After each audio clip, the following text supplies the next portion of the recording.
चलो ये कौन सा पाठ है? भारत का पुरातन विद्यापीठ नालंदा। इसके लेखक कौन है? डॉक्टर राजेंद्र प्रसाद, जो हमारे भारत के सबसे पहले राष्ट्रपति थे, उन्हीं का लिखा हुआ है भारत का पुरातन विद्यापीठ नालंदा। किताब में तुम देख सकता है पेज नंबर कितना है? 20, 9वीं की हिंदी की किताब का है ना, पढ़ लिया। भारत का पुरातन विद्यापीठ नालंदा। चलो आओ सबसे पहले समझते हैं अब पाठ का जो नाम है उसका अर्थ। भारत यानी हमारे देश का नाम है। पुरातन यानी पुरनका, प्राचीन। पुरातन माने इधर देखो, अब किताब उताब पर मत देखो, किताब पर घर पर भी जा कर के देख सकता है, लिखा हुआ है सब। अब पढ़ाएंगे उस पर ध्यान दो। पुरातन माने होता है पहिल का, प्राचीन, पुराने समय का। पुरातन माने यानी पुराने समय का। तो भारत के पुराने समय का विद्यापीठ, कौन सी? विद्यापीठ का अर्थ होता है शिक्षा का संस्थान, जहाँ पर शिक्षा मिलती हो, जहाँ पर ज्ञान मिलता हो। विद्यापीठ यानी विद्या का संस्थान, विद्या के लिए इंस्टीट्यूट। समझ गया? भारत का पुरातन विद्यापीठ नालंदा। भारत का पुरातन विद्यापीठ क्या है? नालंदा। नालंदा कहाँ है? क्या नहीं है ये भारत का पुरातन विद्यापीठ कहाँ है? नालंदा में। कहाँ है? नालंदा जगह का नाम है जो बिहार में ही पड़ता है। नालंदा में पूरे देश विदेश से और एशिया महादेश सबसे बहुत दूर दूर से विद्यार्थी किस लिए आते थे? पढ़ने आते थे। जिस समय न गाड़ी थी, न हेलीकॉप्टर था, न ट्रेन था, न हवाई जहाज़ था, न ज़्यादा संसाधन था। जिस समय पैदल आता था इंसान, चाहे मुश्किल से कोई सवारी होती, उस समय बहुत बहुत दूर दूर से पढ़ने आते थे। कौन? विद्यार्थी। कहाँ पर? नालंदा में। नालंदा कहाँ पड़ता है? बिहार में। और एक आज का समय है, बिहार से आदमी बहुत दूर दूर तक जाए छे, कैला मजदूरी करे। क्या करने? देख सकता है उस समय के और आज के समय में कि हम लोग प्रगति किए हैं, विकास किए हैं, या अपने आप को बर्बाद, है ना? कितना गिर गए हम लोग। दुनिया उन्नति कर रहा है और हम किधर जा रहे हैं। खैर चलो, सुधार करना है इसमें। इसका सबसे पहला लाइन देखो क्या है? नालंदा हमारे इतिहास में अत्यंत आकर्षक नाम है, जिसके चारों ओर न केवल भारतीय ज्ञान साधना के सुरभित पुष्प खिले हैं, अपितु किसी समय एशिया महाद्वीप के विस्तृत भूभाग के विद्या संबंधी सूत्र भी उसके साथ जुड़े हुए थे। कह क्या रहा है? नालंदा हमारे इतिहास में अत्यंत आकर्षक नाम है। नालंदा जो है जगह जो है, उसका नाम जो है हमारे इतिहास में, यानी प्राचीन समय में इसका नाम क्या है? बहुत आकर्षक नाम है। यानी दूर दूर से आदमी यहाँ खींचे चले आते थे। किस लिए? विद्या के लिए। जिसके चारों ओर न केवल भारतीय ज्ञान साधना के सुरभित पुष्प खिले, जेकरा चारों ओर, केकरा चारों ओर? नालंदा के चारों ओर न केवल सुगंधित फूल खिले हैं, सुरभित पुष्प यानी सुगंधित फूल खिले हैं, खाली फूले न खिलली सुगंधित। कथी है? अपितु किसी समय, यानी ये अपना समय में, जब नालंदा कथी रही? विश्वविद्यालय रही, तो ये अपना समय में एशिया महाद्वीप के, हम लोग कौन महादेश में रहते हैं? एशिया महाद्वीप में, एशिया महादेश में। तो इसी एशिया महाद्वीप के विस्तृत भूभाग के, यानी एशिया महाद्वीप पूरा दुनिया में सबसे बड़ा महादेश एशिया महादेश है। तो एशिया महादेश के तेका फैलल जो अथी है, कौन चीज जगह जो है, वही भूभाग पर विद्या संबंधी सूत्र यानी ज्ञान संबंधी चीज़ें, विद्या संबंधी चीज़ें भी उसके साथ जुड़ा हुआ है। किसके साथ? नालंदा के साथ। इसके कहने का मतलब है नालंदा जो है ना, नालंदा में खाली सुगंधित गमके वाला फूले न खिलल है, फूल है वहाँ का चारों बगल फूल है, फूल जानी ना, तो वो खाली फूले न खिलल है, वहाँ पर ज्ञान साधना के भी बहुत बड़ा केंद्र रहलै। ये अपना समय में, किसी समय में। चलो, ज्ञान के क्षेत्र में कौन सी कह रहा है? ज्ञान के क्षेत्र में देश और जातियों के भेद लुप्त हो जाते हैं। ज्ञान के क्षेत्र में क्या होता है? देश और जातियों के भेद क्या होते हैं? लुप्त हो जाते हैं। जैसे ज्ञान की कोई सीमा न है, कि ये ज्ञान भारत देश के अंदर है, भारत के बाहर नहीं आ सकते। जैसे आज के समय में क्या है, चाहे उस समय भी था, ज्ञान कथी पूरा दुनिया के लिए समान। बहुत कुछ अपनी सब दूसरा देश से सीखी है, बहुत कुछ यही दूसरा देश अपनी सबसे भी सीखी। जैसे गाना वाना देख ले, गाना के बाद यहाँ पर नहीं लाना चाहिए। जो गाना हम लोग बनाते हैं वो दूसरे देश के लोग भी सुनते हैं कि बॉर्डर पर जाके रुक जाए छे। इसको कोई रोक नहीं सकता है, ज्ञान को कोई रोक नहीं सकता है। जैसे सूरज का रोशनी कोई देश रोक सकता है, इसका पूरा दुनिया में है। तो इसी प्रकार से ज्ञान भी एक प्रकार का प्रकाश होता है। क्या होता है? जिसकी रोशनी जो होती है पूरा दुनिया पर फैलता है। ये किसी देश की सीमा से बंधा हुआ नहीं है। तो वही कह रहा है, ज्ञान के क्षेत्र में देश और जातियों के भेद लुप्त हो जाते हैं। देश जानवे करे ना, दुनिया में बहुत देश है, सबके अपन सीमा बनाए। जैसे जाति भी है, सबके अपन लिमिटेशन है ना। यहाँ तू न अबे, वहाँ तू न जाबे, जेना है।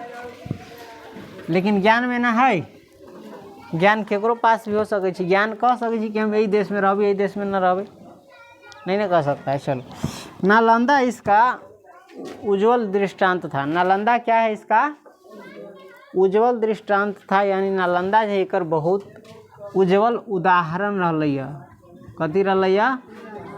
कहला कि यहाँ से देश विदेश से है ना जो विद्यार्थी यहाँ पर पढ़े अवित रहलैया। समझ गेले? नालंदा की वाणी एशिया महाद्वीप में पर्वत और समुद्रों के उस पार तक फैल गई थी। नालंदा की वाणी यानी नालंदा का जो ज्ञान है, नालंदा की जो विद्या है, एशिया महाद्वीप के जो पर्वत है, पहाड़ है, नदी है, उसका दूसरों ओर पहुँच गेल। यानी दूसरे देश से, दूसरे पर्वत के उस पार से, कहीं न कहीं से इसमें आदमी, जैसे अभी के समय में देखो, ससुरा ज्ञान का महत्व नहीं समझता है। लोग इहो ने ढूंढे जाए कम से कम कि कहूँ ढूंढने जाते हैं कहाँ ज्ञान अच्छा मिलता है ना। कहाँ पढ़ाई चाहे लिखाई जाए हैं, ढूंढे जाए। विद्यार्थी के भी शायद हुए इच्छा कि चल हंसी मजाक करेंगे, टाइम पास करेंगे, बस इसी में हमारा समय कट जाएगा। तो ये है। तो नालंदा की वाणी एशिया महाद्वीप में पर्वतों और समुद्रों के उस पार तक फैल गई थी। लगभग 600 वर्षों तक नालंदा एशिया का चैतन्य केंद्र रहा। लगभग कितना वर्षों तक? 600 वर्षों तक नालंदा जो है एशिया का, किसका? एशिया यानी एशिया महाद्वीप, एशिया महादेश, इसमें बहुत सारे देश आते हैं। तो एशिया महादेश का कौन केंद्र रहा? चैतन्य केंद्र। कौन सी?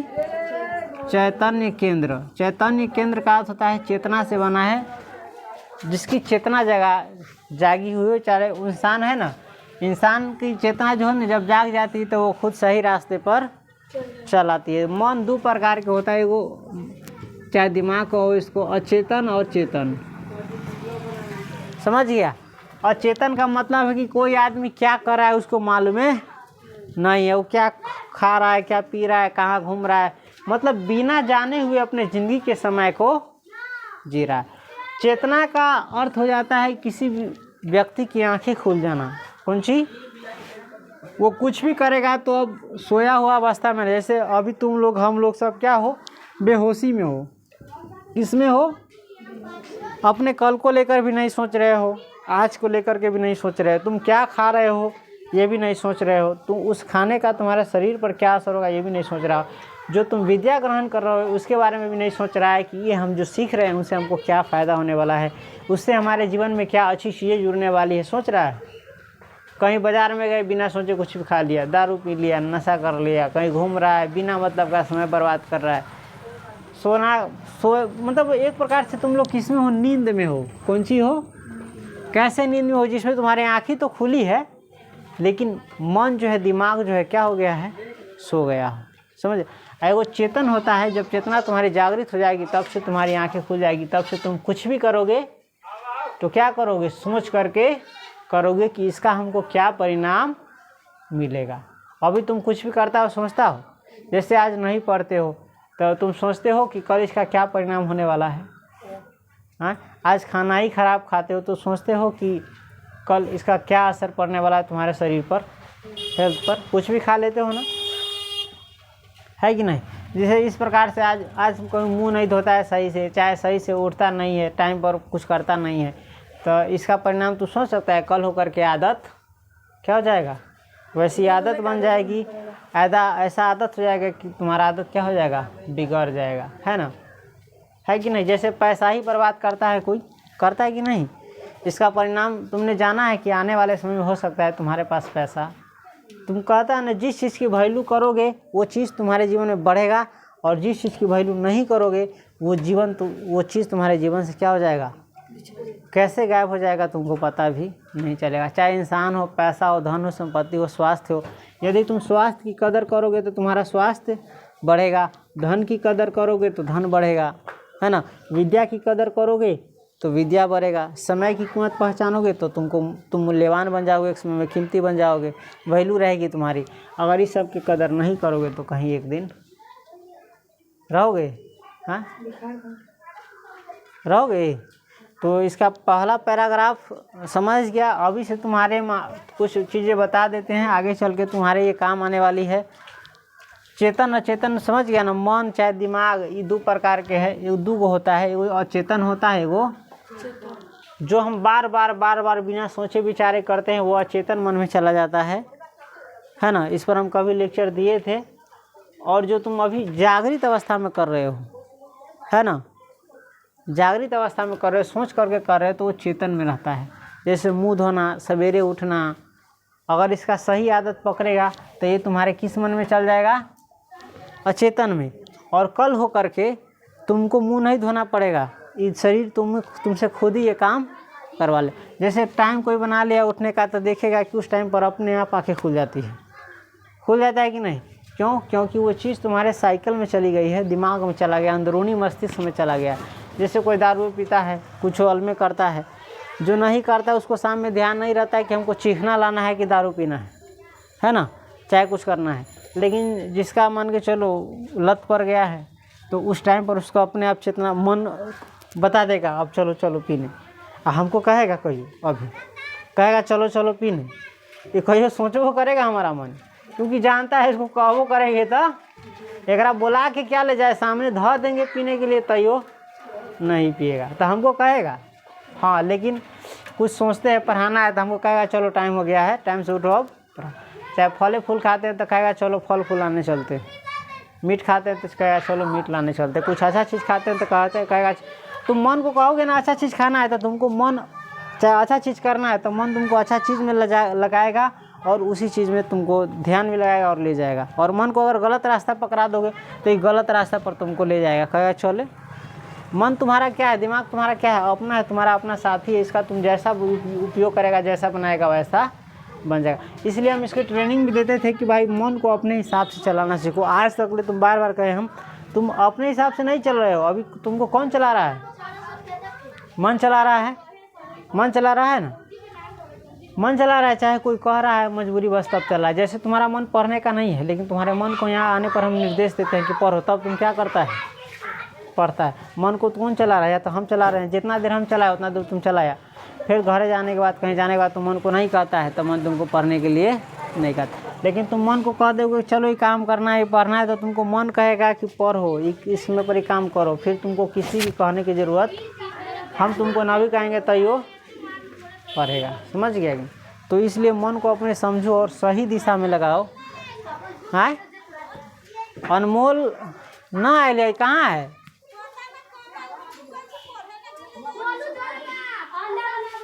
चलो आ जाते हैं। तो मन को अपने हिसाब से ट्रेन करना है। तुम 4 गो 5 गो 6 गो चीज़ सोच लो कि हमको ये करना है। अगर कोई चीज़ करते हो ख़राब चीज़, तो सोच लो कि करने से हमको क्या फ़ायदा होगा, इसका परिणाम क्या होगा, है कि नहीं। तब तुम अपने रास्ता पर सही निकलेगा। अभी भटको नहीं, अभी तुम हैंडल तुम्हारा अपने हाथ में नहीं है, मन के हाथ में। जिधर मन होता है उधर हैंडल साइकिल की तरह घुमा देता है। तो इसको अपने कंट्रोल में ले आओगे। इतना आसान तो नहीं है इसको लाना। जब तक कोई तुमको कहे ना, चाहे या जब तक तुमको ज़िंदगी जो है सताए ना, तब तक तुम सुधरेगा नहीं। अभी तो कहवो करेंगे तो अभी तुम्हारे मूरी पर लोडे नहीं, तो आदमी दौड़ के भागता रहता है ना। आ मूरी पर कस के लादा रहता है तो आदमी सतर्क होकर चलता है कि कहीं खदिया में एगो लात पड़ते ही कठौता सुधा हमहूँ गिर। आ एगो देखिए सुत रहल है, एकर मन कहे छै चल ट्यूशन पर सुते, रात में जगले रहे के है, अब मोबाइल देखेगी, कथी करेगी, हे भगवान। ओ एकरा कहे छै एगो एगो जा देखिए अब वही करे अथी ना लेला सुतना रहा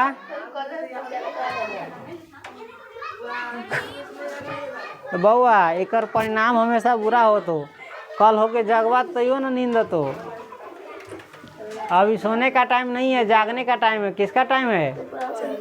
रात में क्या करता रहता है? हैं? अब परीक्षा के समय में रात में पढ़ तो रात में कभी पढ़ने लायक नहीं है। रात में कभी जो काम रात में कर दो दिन में पढ़ो। सुबह से पढ़ा था दिन में तो रात में पढ़ना तो नहीं पड़ता। आँख जगा जगा के पूरा लाइफ का साइकिलें बिगाड़ लिया है आदमी, उल्टा पुल्टा कर लिया, जिसके कारण शरीर पर बुरा असर होता है, स्वास्थ्य खराब होता है।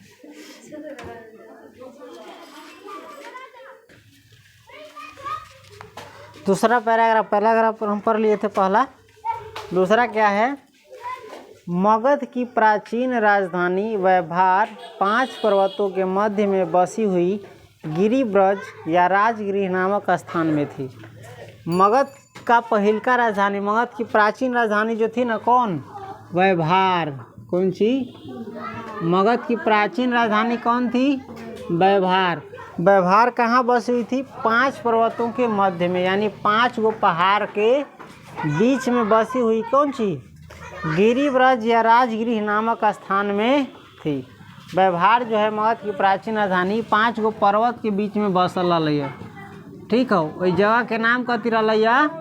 राजगृह। कौन सी था? राजगृह, जेकरा तो सब राजगीर भी कहे छे। कथी कहे छे? राजगीर घूमे कभी कभी सरकार ले जाए तो साल में 1-2 बार ही आवे छै विद्यार्थी के लिए। उसमें देखा होगा बहुत चीज़। चलो, वर्तमान नालंदा उसी राजगृह के तप्त कुंडों से 7 मील उत्तर की ओर है। वर्तमान में देखो, वर्तमान में जो नालंदा है ना, अभी के समय में जो नालंदा है वो राजगृह के तप्त कुंडों से, राजगृह में वो कुंड गरम कुंड जकरा कहे छे, समझ ले, तप्त कुंडों से 7 मील उत्तर की ओर है। समझ गया? नालंदा का प्राचीन इतिहास भगवान बुद्ध और भगवान महावीर के समय तक जाता है। नालंदा का प्राचीन इतिहास जो है, पहल का इतिहास भगवान बुद्ध यानी गौतम बुद्ध और भगवान महावीर के समय तक जाता है। नालंदा का इतिहास कहाँ तक जाता है? यानी अभी के जो नालंदा है वो कहाँ तक जाता है? भगवान महावीर के समय और गौतम बुद्ध के समय तक।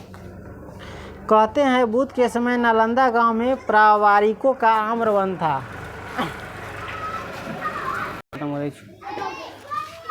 कौन सी है? बुद्ध के समय जो है ना, नालंदा गांव में किसका आम्रवन था? प्रावारिकों का।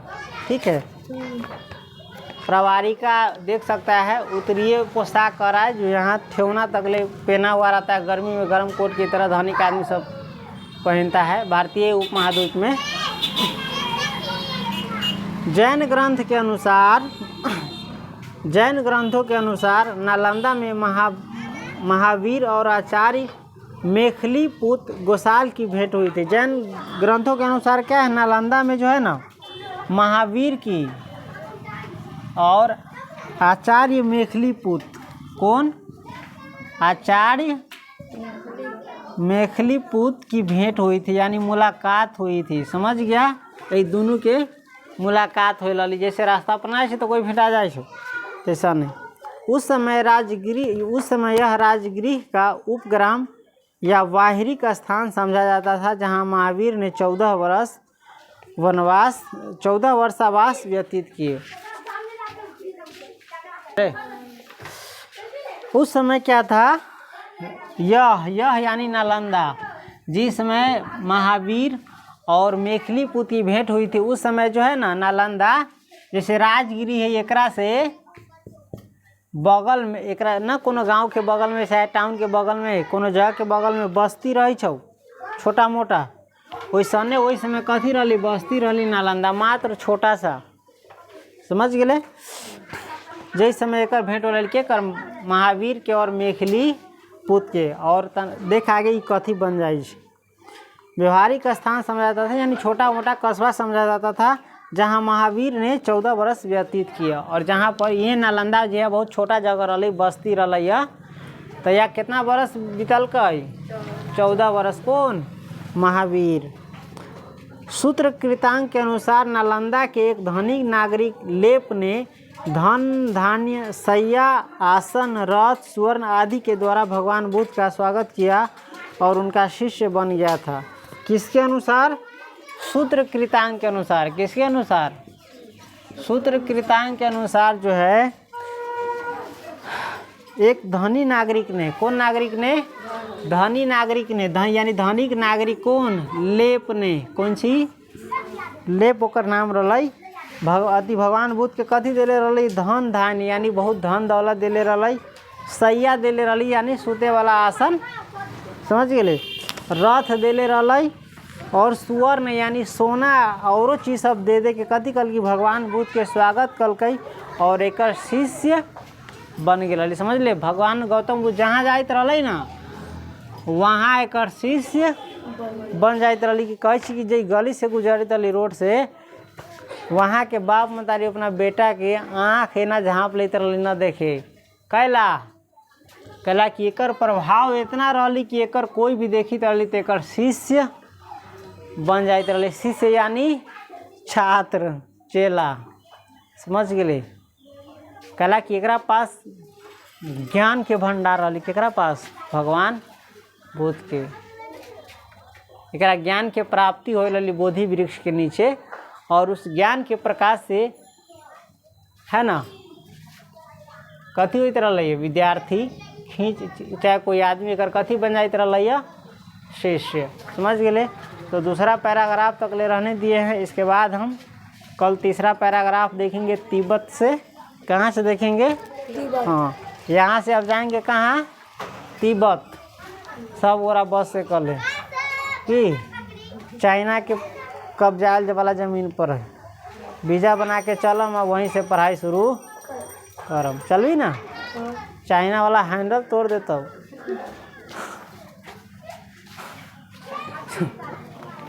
कला की चाइना के टक्कर में आने के लिए भी हम लोग को बहुत मेहनत करना पड़ेगा। हाँ, दूर बैठल आदमी की गाड़ी देना चाहे कोसना बहुत आसान है। लग में जाके देख तब तोरा पता चलता चाइना कितना ताकतवर है। ये हमें बैठे से जयकारा लगावे से कुछ नहीं होने वाला है। मैं ना कही घर में रह के भाव भाव करे से, भौंके से ना कुछ होने वाला है। शेर के पास जाओ तब पता चलेगा तुम्हारे जबड़े में कितनी ताकत। समझ गया? तो हम यहाँ पर उसकी बड़ाई चाहे अपनी हिनाई नहीं कर रहे हैं, बस रियलिटी से तुमको क्या कर रहे हैं? अवगत करा रहे हैं सच्चाई से। समझ गया ना? है ना? पता है अपनी ज़िंदगी की समस्या से तो निकल ही नहीं पाता है और बातें ऊंची ऊंची आसमान पर करता है। खैर चलो, नहीं क्या कहे, जिसको जैसी सोच होगी वैसा उस नज़रिए से लेगा। अगर सच में भारत माता के सेवक हो, भारत से प्रेम है, तो भारत के लिए अच्छा करो। अच्छा बोलने से मिलता है। समझ गया कि नहीं? चलो कल तिब्बत से शुरू करेंगे पैराग्राफ से।